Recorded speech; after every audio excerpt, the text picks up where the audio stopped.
So in this demo of this landscape in Italy, let me talk through what I'm doing and why I'm doing it, and hopefully draw some conclusions, some principles that can be applied to any landscape scene.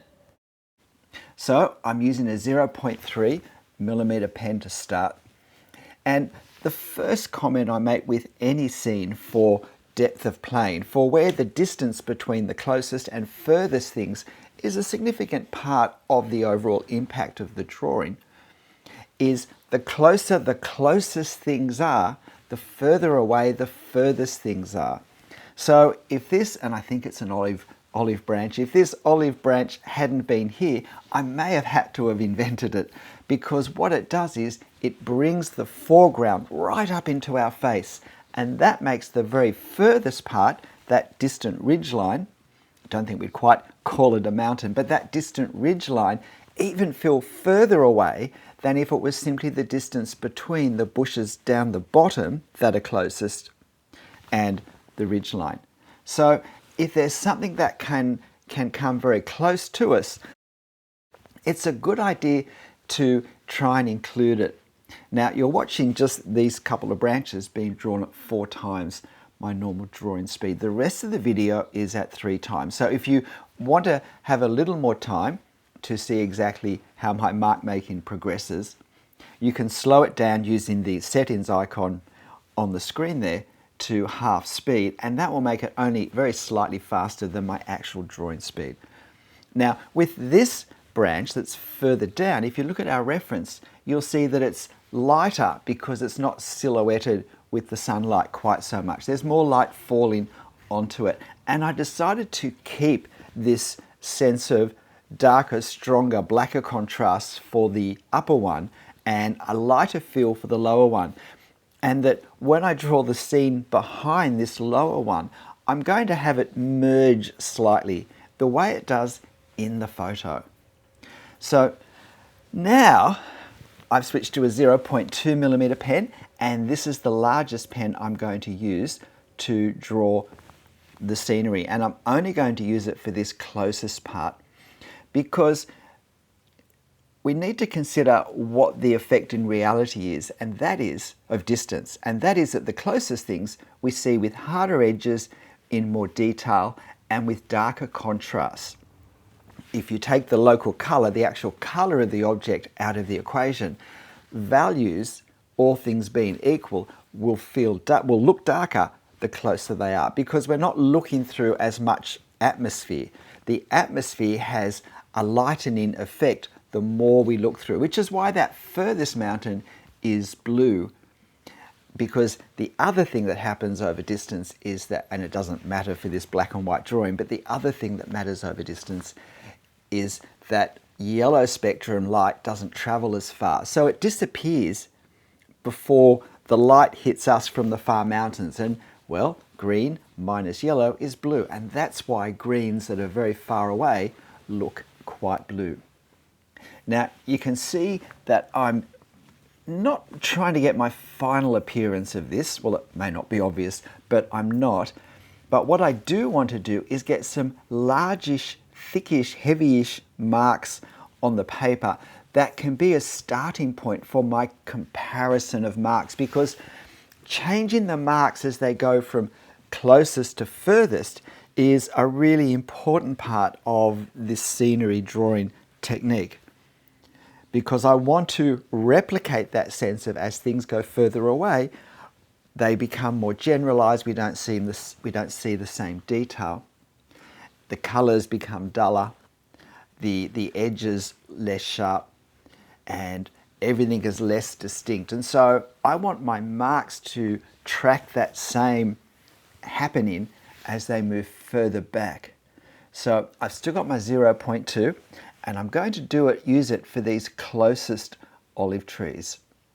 And then beyond that, we can see we have some a vineyard, a small vineyard there as well.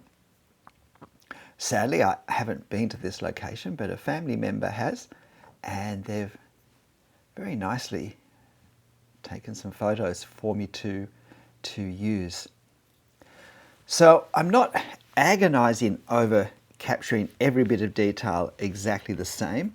And yet, if I generalize things too much, I know I will have a less interesting drawing. So that's another suggestion. What I do personally is the closest things, in this case, that would be all the things I'm drawing with this 0.2 millimeter pen, which doesn't really go higher on the paper than what I've got now. I would draw those as close as I can to what's in the reference. But as I move further back, I take more and more poetic license. I make choices that are more based on what's going to fit and work and look best in my drawing than necessarily trying to copy the photo. Now, another warning, and this is something I didn't quite manage to nail as well as I had hoped to, is the visual compression as we move further back. See, perspective applies just as much in landscapes as in anything else. It's just that because the form isn't as geometric as a building, it's not so obvious. But if you were to turn this reference photo sideways and pretend it's a wall of a building that's a very, very long building, 15 kilometers long, that's moving away from us, foreshortening is at work. Now, it's impacted a little by undulating hills, but basically things need to narrow very much as they move further back. In effect, the horizontal bands of detail get thinner and thinner and thinner as they move towards the horizon. And it's a common problem in freehand drawing of scenes such as this, that we end up going too high. We don't maintain, if you like, enough discipline of keeping those ribbons going across the page of detail, whether they're buildings or in this case trees and so forth, as narrow as we need to. So I do bump up just a little bit, and you'll see that at the end because you'll be able to compare it with the reference, because I am trying to draw this actual size. Now, I have switched to a 0.1 now when I went above that horizontal line of the original drawing, and now I'm doing the vineyard. Now, this is where I don't want to just draw straight lines, because that won't capture the feel of what we're looking at. The lines aren't straight, and there's quite a bit of play of light and dark. And I also, because the actual vineyard part goes back quite a long way, I don't want to be using the same marks for, sorry, I'm sticking my hair in front of this. I don't want to use exactly the same sort of marks and effect for the very furthest away parts of the vineyard and the closest parts. So look at, by the end of this video, look at the difference between, oh goodness, look at the difference between the closest part and the furthest part. Because I also add some lines at the end to allow for the fact, oh my goodness, I've actually got new lights, and I can see partly what's happened. They're positioned differently to how I normally have had my light. I've only ever had the one light. I've now got three, which I hope gives a more even light. But in this case, it meant I was putting my head further over to see what I was doing and to be able to put my arm in a right position. So I'll play around with that before the next video. But if you're looking at how I'm doing the lines further back, I've only actually drawn lines for the very furthest parts of this vineyard. And then I've got some dots, and then if we come closer, I've got some bands of horizontal lines that approximately form a ribbon. And at the end, I add something more closer to the closest parts, just to give the sense of, we can see some of the framework that the vines sit on, which I hope just pulls that closer part a bit closer to us. The other thing I do at the very end, which is really important in a scene like this, was the closest part I go back to, and I put some heavier marks over them and a little more detail to create a little more distinction between what's behind that lower olive branch and, say, the parts that are between the vineyard and the, basically the yellowy trees down the front. Not so much the olive trees, the grey olive trees behind. So this is where in this section here, I probably got a little bogged down drawing the detail too quickly. The really important thing I find is to get the contours, the main contours that we can see, put them in place, and then make the detail fit into those. And that, in my experience, is the best way to avoid that vertical creep where all of the horizontal bands, when we stack them one by one, end up going up too high up the page. And that creates the effect that we're actually higher and looking down rather than we're down low and looking along, which is a more extreme way of viewing. And in my experience, the more extreme the viewing angle, the more dramatic the scene feels. So I'm still using the 0.1, although not for much longer. I did do a line there that that uppermost line you can see there for the land isn't really in the place I wanted it to be. So now I'm just doing that little section at the back. On the side there's another little vineyard there, or so, yeah, it'd be a vineyard because we can see the rows quite clearly. I just did a series of dots because of the slope of the land, though it's a bit of a hill. We're looking more straight down on that. There's two little houses there. I've put mine a bit higher than they are in the reference because with the marks I'd already done, that was the best place to put them. So now I'm doing these darker trees that are really the closest, that are really the furthest individual trees that we can make out on that ridge. And now above that there is just going to be the ridge line really in the distance. So I have switched to a 0.05 just for this furthest band up here. And then at the end I'll have a go making adjustments to try and smooth out the transition of darker, heavier, more detail at the front to lightest at the back. Now we do need to go really light when we start to get this far into the distance, and do less rather than more detail, stop, look, and then add some more detail if we think we need it. Changing pen back to the 0.1.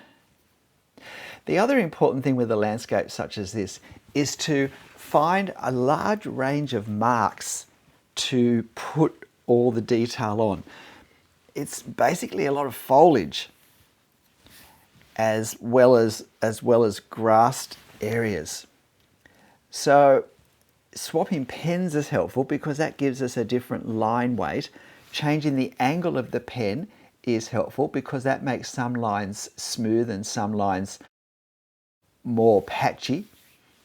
But also continually changing the direction of our lines as much as we can to also give a sense of difference, and not drawing continuous lines too quickly, too readily. Using a combination of dotted lines and hatching, particularly for some of the closer things, as you can see, I find can be really helpful. So now I've got my 0.2 back, and I'm starting to make some adjustments closer. And also just a little bit more darkness up here on this branch, because then I can start to do any final marks in the distance. So now I'm starting to just add a little more variation in the marks from the closest to the furthest vines, and now I'm starting to just add a couple of little vertical lines here, or not vertical lines, but straight lines, continuous lines, to give a sense of the framing, the supports and the vines on those, and just the darker shadows that we get closer. So now I've got my point, is this the 0.3? Yes, I've got a 0.03, which is a finer pen than the 0.05. That's half of 0.1, and this is a third of 0.1. Now I'm doing some slight hatching lines for this far mountain, and notice that I'm changing the direction of them in a sort of a perspective pattern way. So that the lines straight ahead, lines on the vertical eye level, as I call it, are straight, so straight ahead. But as they move to the left and right, they angle outwards. And I'm done. What do you think? If you'd like to have a go drawing this, and please hit the like button if you've got to this point. Don't you hate that?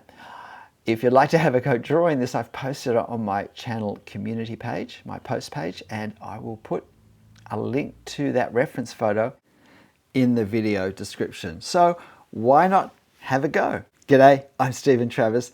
A subject a little less familiar for me and perhaps for you as well, but all the more productive that it can be for that reason in really pushing our thinking and our stretching of our skills and understanding of how we draw and applying it in a new area. So why not have a go as well? But in the end, whatever you draw and however it turns out, make sure you have fun. I'll see you next time. Bye.